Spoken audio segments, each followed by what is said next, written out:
So we've imported our geometry into the scene, and now we're going to reassemble them so everything matches what we had in Maya and Cinema 4D.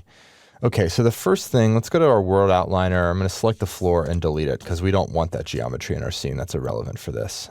Let's start with the platform. So we're going to select that in our content browser. Again, we want the platform 01_anim. That's the clip we're going to bring in for each of these.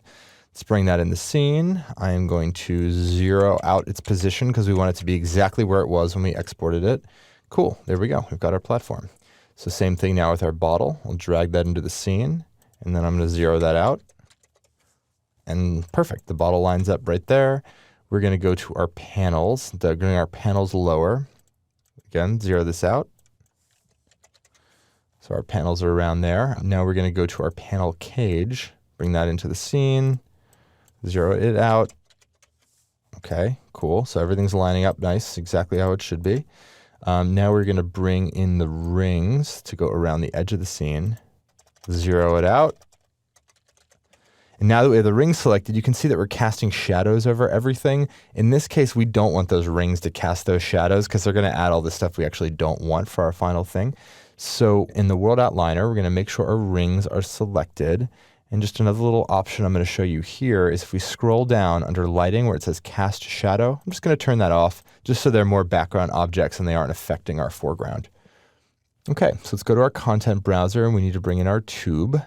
So let's go to tube anim, just drag this into the scene, scroll up here and zero out its location. Cool, okay. So those are now the objects in the scene. But what we want to do, if you remember we had our panels in our panel cage, there was another version that was rotated around to make the upper part of the panels in the panel cage. So we'll go into our outliner. Let's look at the panel cage lower. Let's have that selected. I'm going to right click on it and say edit, duplicate.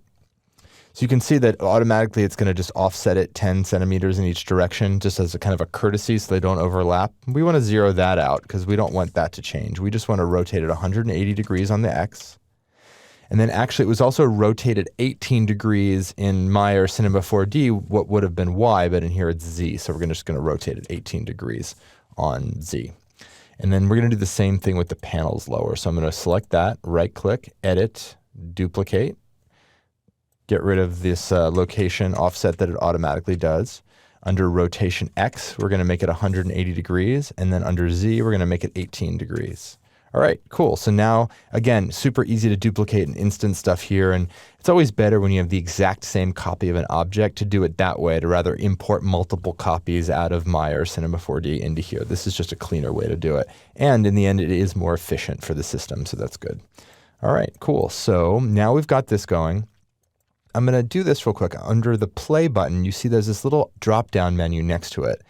And you have a bunch of different options to play back that we haven't looked at before. What we're going to do right now is just put it into simulate mode, which is sort of just a different way to play back, that it'll play everything back without kind of launching into game mode just so we can see everything work. So there we go. Voila. We have all of our objects happening, working together in harmony and in sync, just like they were in our content creation application. And this way we can just make sure that everything's working right. Obviously, we'll bring in our camera in a separate movie and show you how to get our camera move perfectly locked in there and synced up. Cool. All right. Well, now we have brought in our geometry and laid that out inside the Unreal Editor.